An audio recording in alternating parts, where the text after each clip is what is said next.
Awakening in the stars. The emergency lighting pulsed in slow, crimson waves across the hibernation chamber as Captain Maya Shen's cryopod hissed open. Her eyes fluttered against the sudden intrusion of light, lungs burning as they remembered how to process oxygen. She clutched the edges of the pod, willing her atrophied muscles to support her weight as consciousness reasserted itself in painful increments. Systems restoration at 43%, Captain, announced HFY. The ship's artificial intelligence. Emergency revival protocols enacted due to proximity alert. Maya blinked away the disorientation, forcing herself to focus. How long? Her voice was sandpaper rough from disuse. 274 years, 6 months, 18 days since the Artemis entered emergency preservation mode. The words hit her like a physical blow. Nearly 3 centuries. Maya had expected decades, perhaps even a century at the outside. But this changed everything. Status of the crew. Reviving essential personnel. Current viability scans indicate 87% survival probability for primary bridge crew. Maya steadied herself against a console as the memories rushed back. Earth burning beneath Arden bombardment. The desperate gamble to save the HMS Artemis, humanity's most advanced warship, by fleeing to the outer reaches of known space. The decision to enter suspended animation until Earth's defenses could regroup and contact them. Computer, what triggered the proximity alert? The main screen flickered to life, showing a cluster of vessels unlike any Maya had seen before. Multiple ships of unknown configuration detected on approach vector. Designs do not match any Earth or Arden templates in database. Around her, the other cryopods were opening. Her executive officer, Commander Reza Dalir, stumbled out of his pod, catching himself against a bulkhead. Chief Engineer Lisbeth Okafor and Tactical Officer Marcus Wong followed, each moving with the same pained awkwardness of bodies relearning how to function. Captain. Reza's eyes found hers, the same question written across his features that echoed in her own mind. What happens now? Before she could answer, Araya's voice cut through the silence. Captain, the approaching vessels are transmitting on multiple frequencies. Translation matrices engaged. The main screen shifted to display an alien visage unlike any they had encountered. The being had iridescent scales covering the elongated cranium, 4 eyes positioned in a diamond pattern, and what appeared to be breathing apparatus covering the lower portion of its face. Attention, unidentified vessel. The alien spoke, its words processed through Araya's translation matrix. You have entered restricted hegemony space. Your configuration is not recognized in our databases. Power down your systems and prepare for boarding and inspection. Maya exchanged glances with her revived senior officers. Open a channel, she ordered, her voice gaining strength. This is Captain Maya Chen of the human systems ship Artemis. We are on a peaceful mission and request information and assistance. The alien's 4 eyes blinked in an unsettling sequence. Impossible. The human species has been classified as extinct for over 2 centuries. Identify yourself truthfully or face immediate neutralization. The bridge crew fell silent. Extinct. Maya's mind reeled at the implications. ARIA, Battle Readiness Assessment, she whispered. All weapons systems operational. Power reserves at 76%. Shields at optimal capacity. The Artemis remains significantly more advanced than the approaching vessels based on preliminary scans. Maya straightened. Decision made. We are indeed human, she responded to the alien commander. And we request a diplomatic exchange of information before any boarding actions are taken. As a show of good faith, I'm transmitting our identification codes and historical records. With a subtle gesture to Wong, she initiated a partial data packet transmission, enough to verify their identity without revealing the Artemis's full capabilities. The alien commander's expression was unreadable as it received the transmission. Stand by while this data is verified. When the alien returned to the screen minutes later, its demeanor had changed. Your verification data corresponds with historical records. This situation is Unprecedented. I am Fleet Commander Vexilla of the Galactic Hegemony.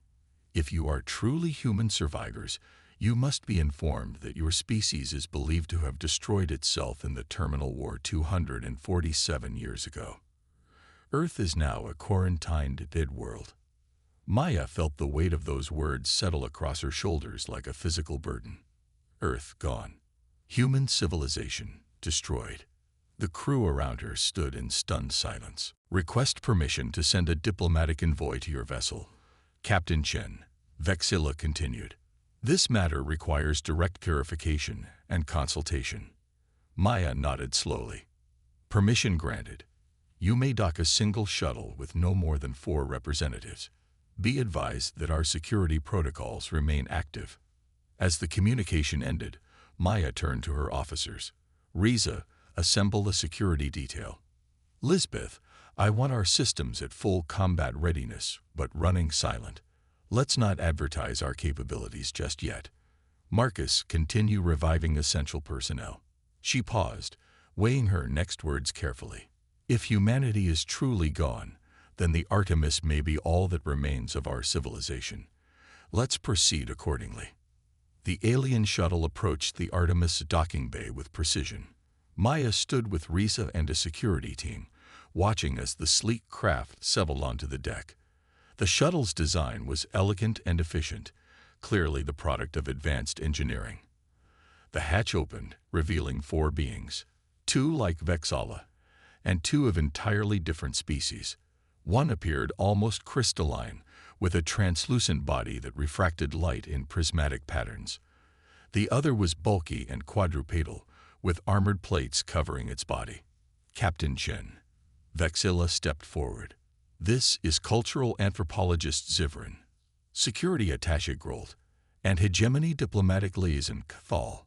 We are astounded by your existence. Welcome aboard the Artemis, Maya replied.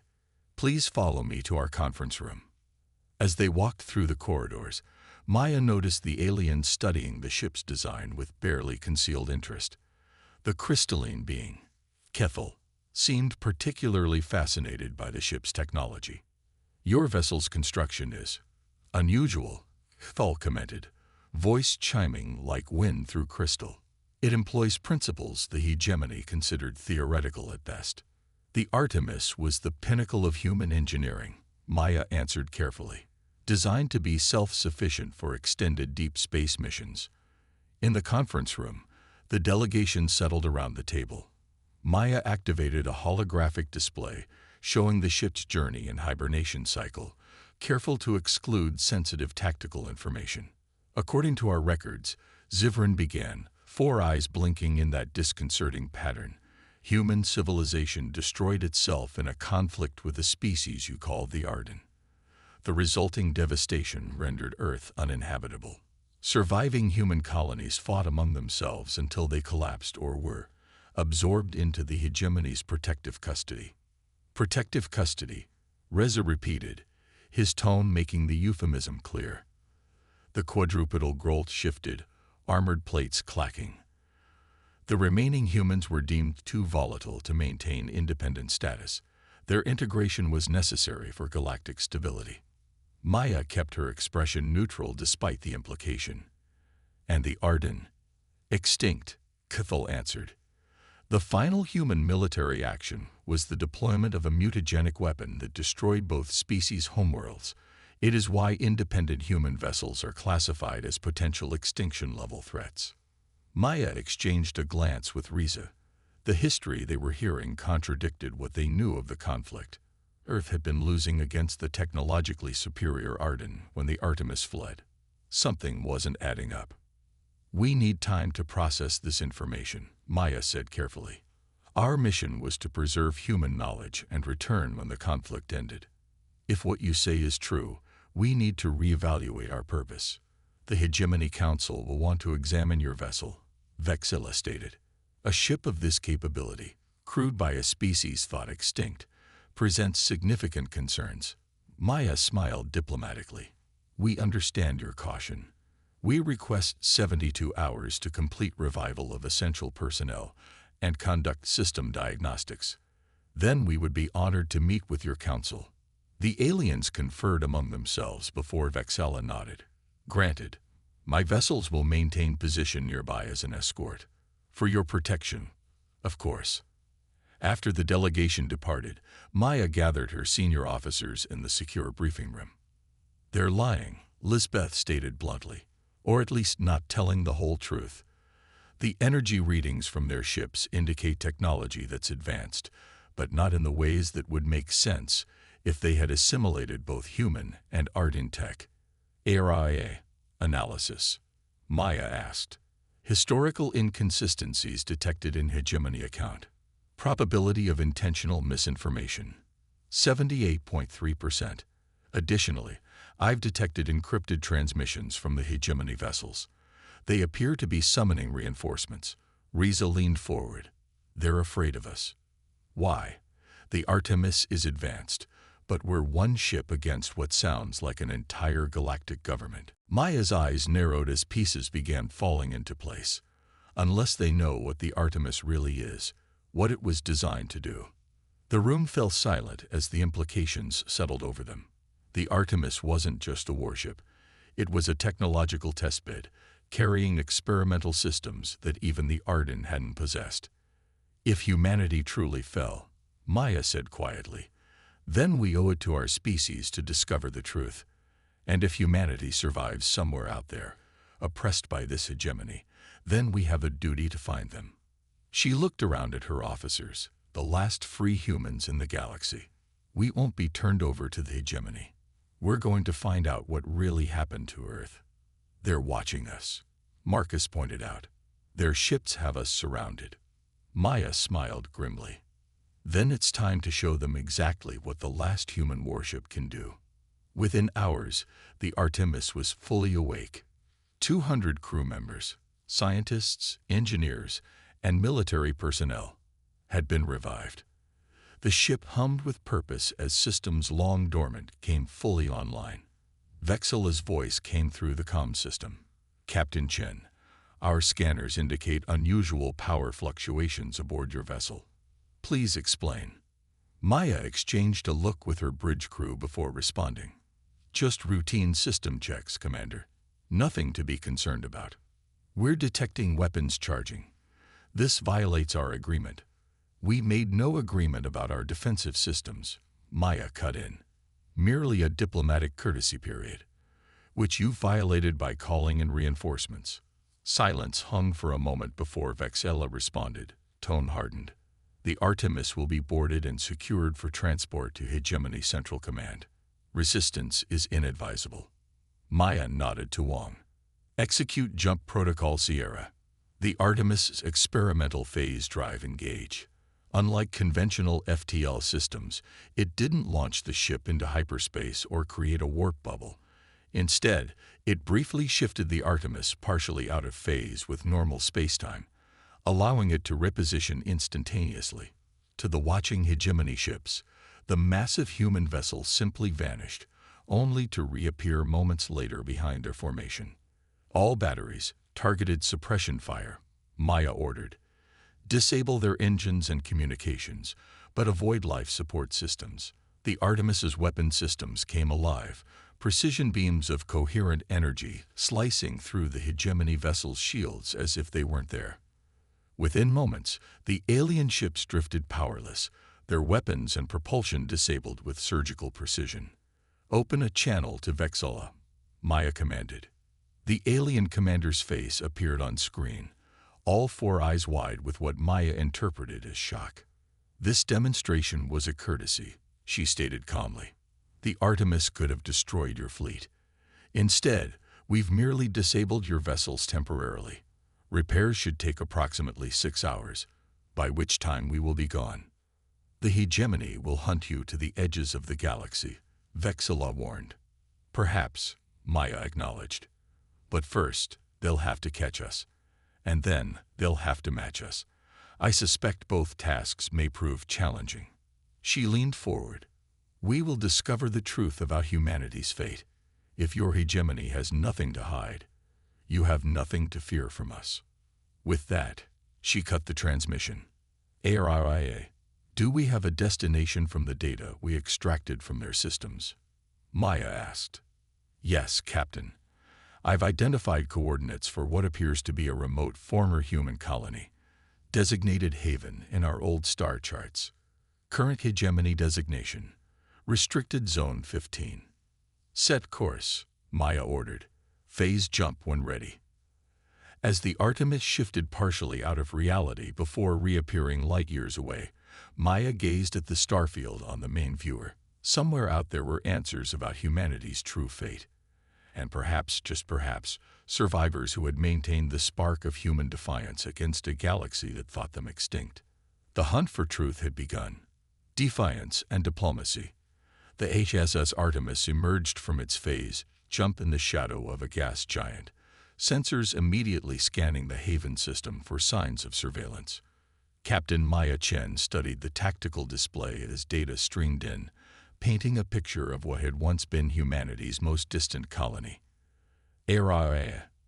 Analysis of Haven. Maya asked, eyes fixed on the third planet.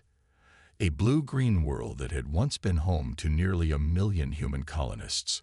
Multiple settlements detected on the primary continent, ARA reported. Population approximately 300,000. Biosigns indicate primarily human genetic markers, with some variations consistent with 3 centuries of isolation and adaptation. A ripple of excitement passed through the bridge crew. Humans, living, breathing humans who had somehow survived the extinction that the hegemony claimed had befallen their species. Hegemony presence? Riza asked, voicing the question on everyone's mind. Minimal, ARIA responded. 1 orbital monitoring station and a small surface outpost near the largest settlement. Consistent with quarantine enforcement rather than active occupation. Maya nodded slowly. So they've contained them, not eliminated them. Her mind raced with implications. Tactical assessment. Marcus consulted his readings. The orbital station is automated, minimal defenses. The ground outpost houses approximately 40 hegemony personnel. Neither represents a significant threat to the Artemis. Communications. Maya turned to her communications officer, Lieutenant Amanim Kosi. I'm detecting low-power radio transmissions between settlements. Imani reported. Very basic technology, Captain. Nothing that would reach beyond this system. Maya made her decision. Lisbeth, prepare a stealth shuttle. Riza, assemble a contact team.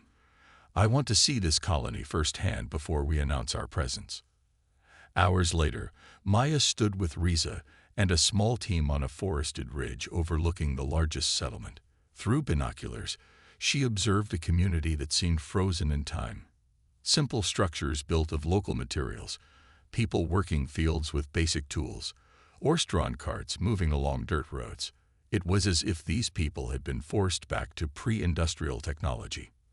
It's like looking at the 1800s, whispered Dr. Elena Patel, the Artemis chief medical officer. How is this possible?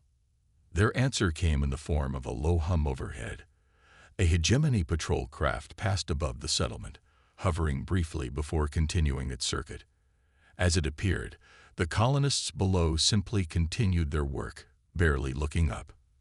They're being kept as a living museum, Reza said, disgust evident in his voice. Preserved like specimens. Maya's hand tightened around her binoculars. Let's move closer. I want to make contact without alerting the hegemony outpost.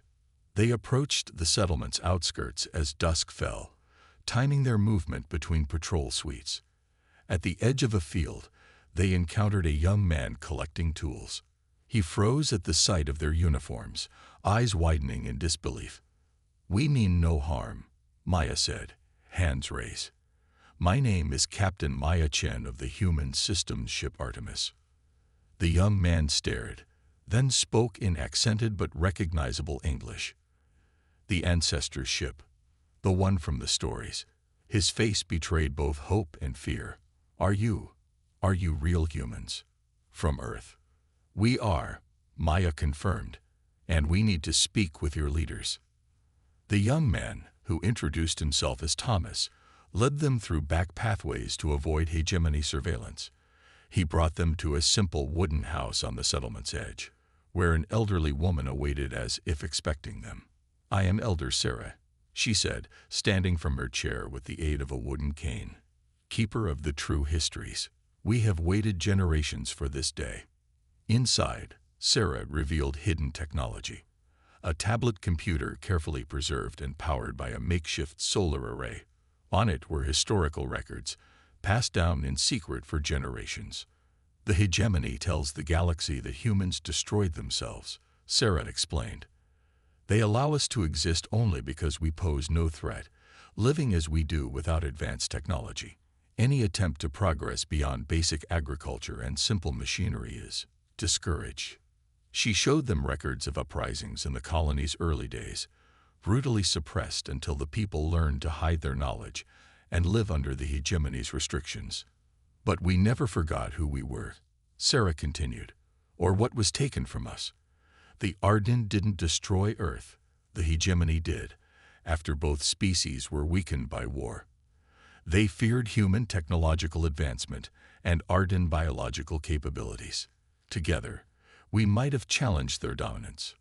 Maya exchanged glances with her officers as pieces fell into place. And now they maintain the fiction that humans destroyed themselves, while keeping the survivors as essentially a quarantined anthropological exhibit.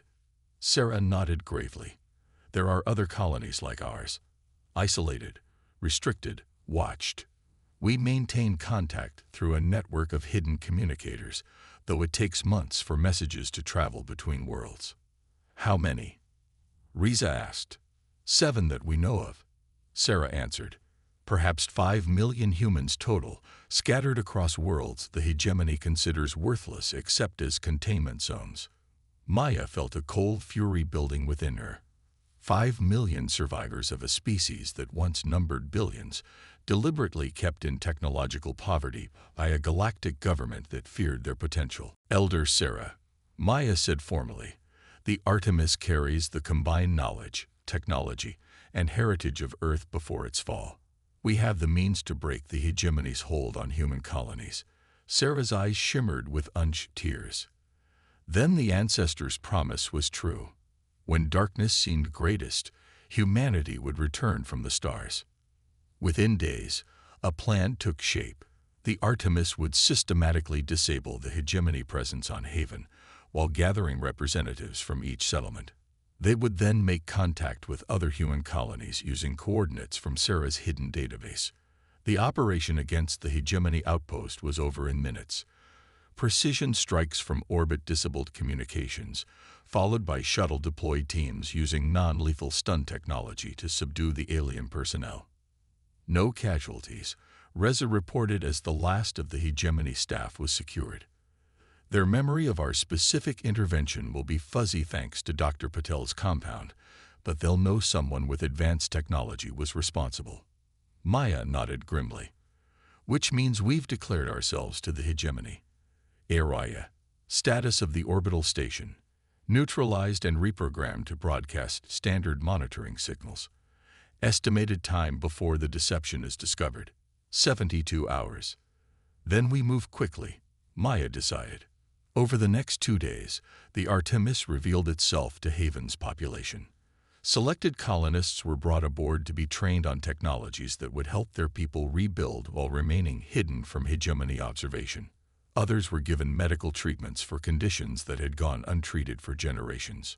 From the colony's hidden leadership, Maya learned more about the hegemony's true nature, not the benevolent galactic government it presented itself as, but a controlling oligarchy of elder species who maintained power by limiting the advancement of younger races. "The next colony is in the Ta Ceti system," Maya told her senior staff as they planned their next move. According to Sarah's records, it has twice Haven's population and slightly harsher hegemony restrictions. Before they could depart, however, ARI's warning cut through the briefing. "Captain, multiple phase space disruptions detected. Hegemony warships incoming. 17 vessels including what appears to be a command carrier." Maya's expression hardened. "They found us sooner than expected. Battle stations. The Artemis rose from Haven's atmosphere as the hegemony fleet emerged from FTL. The human warship was outnumbered, but not outclassed. Incoming transmission, Imani reported. The main screen activated to show not Vexala, but a new alien, one with metallic exoskeletal features and 6 eyes arranged in a circular pattern. "This is High Admiral K-Vex of the Galactic Hegemony Defense Force," the alien announced. "Unidentified vessel, you have committed acts of aggression against hegemony personnel and installations. Power down your systems and surrender immediately." Maya stood, straightening her uniform. "This is Captain Maya Chen of the human systems ship Artemis. We have liberated a human colony that your government has illegally quarantined and technologically suppressed for generations. We do not recognize hegemony authority over humanity." K-Vex's multiple eyes narrowed. "The rogue human vessel from Sector 12. Your ship's capabilities have been noted, Captain, but you face the combined might of the hegemony now. Surrender or be destroyed." Maya turned to Marcus. "Tactical assessment. Their numbers give them advantage, Captain, but our technology remains superior. Our phase shields can withstand their conventional weapons, but sustained fire from all vessels simultaneously could eventually overwhelm us." Maya nodded. "Then we don't give them the chance to coordinate." She turned back to the screen. "Admiral K-Vex, I propose an alternative. A demonstration of capabilities, followed by diplomatic negotiations." The alien admiral seemed caught off guard by the suggestion. "What demonstration?" Maya signaled Lisbeth with a subtle hand gesture. "This one." The Artemis's phase drive activated, but instead of jumping the entire vessel, it created a localized phase bubble that briefly extended to encompass 3 of the hegemony's smaller vessels. When the bubble collapsed, the ships found themselves with core systems offline, disabled but intact. "As you can see," Maya continued calmly, "we could have destroyed those ships instead of merely disabling them. We could do the same to your entire fleet, including your command carrier, Admiral." K-Vex's expression was unreadable, but the stillness that followed suggested shock. The Artemis was Earth's most advanced prototype. Maya pressed her advantage. A technological testbed carrying systems decades ahead of anything deployed in the human Arden War. "We possess capabilities your scientists have only theorized about." She paused, allowing her words to sink in. "I propose direct negotiations between the Artemis and the Hegemony Council regarding the status of human colonies and humanity's place in the galaxy moving forward." After a tense silence, K-Vex responded. "The Hegemony does not negotiate with single vessels, no matter their capabilities." "Then perhaps," Maya suggested, "you should reconsider your classification of humanity as extinct. We are prepared to contact all 7 known human colonies and unite them under the protection of the Artemis. Alternatively, we can discuss terms that benefit both humanity and the hegemony." The Admiral's 6 eyes blinked in sequence, what Maya was beginning to recognize as a sign of agitation among many hegemony species. "Stand by," K-Vex finally said before the transmission cut. Hours of tense waiting followed, during which the Artemis maintained its position between the hegemony fleet and Haven. Maya used the time to continue preparations on the surface, ensuring the colony had the beginnings of defensive capabilities should negotiations fail. When K-Vex finally reopened communications, his tone had changed. "The Hegemony Council has agreed to a preliminary diplomatic meeting. You will be permitted to bring your vessel to Hegemony Central with diplomatic immunity guaranteed." Maya kept her expression neutral despite the victory. "We accept with conditions. The Artemis will travel under its own power, maintaining full operational status. Any attempt to restrict or examine our technology will be considered a hostile act." After further negotiation, terms were agreed upon. The Artemis would travel to hegemony space under escort, while maintaining its independence and defensive capabilities. Before departing Haven, Maya addressed the colony's leadership one final time. "We'll return, regardless of the outcome of these negotiations. The Artemis stands with you, and all human colonies." Elder Sarah grasped Maya's hands in her weathered ones. You've given us something we lost generations ago, Captain. Not just technology or medicine, but hope. The knowledge that we are not forgotten. 3 days later, the Artemis entered the massive space station that served as the hegemony's central government hub. The human warship dwarfed most vessels in the sprawling docks, its sleek design contrasting with the more utilitarian hegemony craft. Maya led a small delegation into the council chambers, a vast circular room where representatives of 27 species sat in tiered seating. At the highest tier sat the council triumvirate, representatives of the 3 eldest species who guided hegemony policy.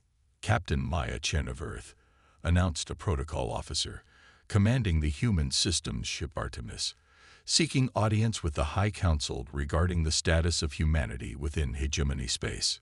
First Counselor Xenta, a being of seemingly living crystal similar to Cthal but far larger and more complex, leaned forward.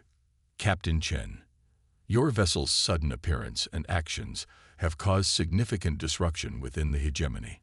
Many here would classify the Artemis as a rogue weapon to be neutralized. Maya stood tall despite the implied threat. The Artemis is the legitimate representative of humanity, a species your government has systematically oppressed while propagating the fiction of our extinction. We come seeking justice and recognition. Second Counselor Drav, a massive amphibian-like being, rumbled deeply. Justice. The quarantine of human colonies was necessary after your species demonstrated its capacity for destruction during the Terminal War. A war, Maya countered, that historical records suggest was manipulated by hegemony interests to eliminate both humans and Arden as potential rivals. She activated a holographic display showing records recovered from Haven. These documents, preserved by human colonies despite your technological suppression, tell a different story than your official history. The council chambers erupted in murmurs as the evidence was presented. Communications suggesting hegemony operatives had provided both sides with increasingly destructive weapons technology, escalating a conflict that might otherwise have been resolved diplomatically. This is historical revisionism, protested Third Counselor Vel, a being composed of what appeared to be living metal. The humans destroyed themselves and nearly took the galaxy with them. Then you should have nothing to fear from an investigation, Maya challenged. Allow independent access to hegemony historical archives regarding Earth and the Terminal War. Let the truth be examined openly. As debate raged among the council members, Maya noticed something unexpected. Several representatives from younger species watching her with poorly concealed interest and what appeared to be support. The hegemony's control wasn't as absolute as it first appeared. First Counselor Xenta raised crystalline appendages for silence. Captain Chen presents serious allegations that cannot be dismissed without consideration. I propose a recess while the council reviews the evidence presented. During the recess, Maya was approached by representatives from several younger hegemony species, including the Talarians and Vosh. Races admitted to the hegemony within the last century. Your arrival has created opportunities, confided Ambassador Sela of the Talarians, her feathered crest rippling in what Maya interpreted as excitement. Many of us have chafed under the technological restrictions the triumvirate imposes. If humanity can challenge these constraints, you suggest an alliance. Maya asked carefully. We suggest that change is possible, Scylla replied. The Artemis has already proven that the elder species' technological dominance isn't absolute. That knowledge alone has shifted the balance of power in these chambers. When the council reconvened, the atmosphere had changed. The triumvirate presented a modified position, one that acknowledged Maya sensed had been influenced by private deliberations among many factions. The status of humanity requires revaluation, First Counselor Xenta announced. While concerns about human technological development remain, the Council acknowledges that complete quarantine may have been excessive. What followed was hours of negotiation that resulted in the Artemis Accords, an agreement that would gradually lift restrictions on human colonies while establishing humanity as a provisional hegemony member, with the Artemis serving as its representative. A joint historical commission would investigate the true circumstances of Earth's destruction and the Terminal War. Maya knew it wasn't a complete victory. The elder species would attempt to control and limit humanity's resurgence at every turn. But it was a beginning, a foot in the door that had been firmly shut for centuries. As she returned to the Artemis, Maya was met by Riza. "The diplomatic corps is calling it a triumph," he said. "But I know that look. You're not satisfied." Maya gazed out a viewport at the massive hegemony station. "This is just the first move in a very long game, Riza. The hegemony fears what humanity might become, and with good reason." She turned to him with determination in her eyes. "While we negotiate and build relationships, we'll also be contacting every human colony, sharing technology, and preparing." "Preparing for what?" Riza asked. "For the moment when humanity truly returns to the galactic stage," Maya answered. "Not as a quarantined relic or a provisional member of their hegemony, but as equals. And if the elder species can't accept that equality." She left the thought unfinished. The Artemis departed Hegemony Central with a new mission, one that would span years and perhaps generations. They would rebuild human civilization from its scattered remains, forge alliances with sympathetic species, and uncover the true history of Earth's fall.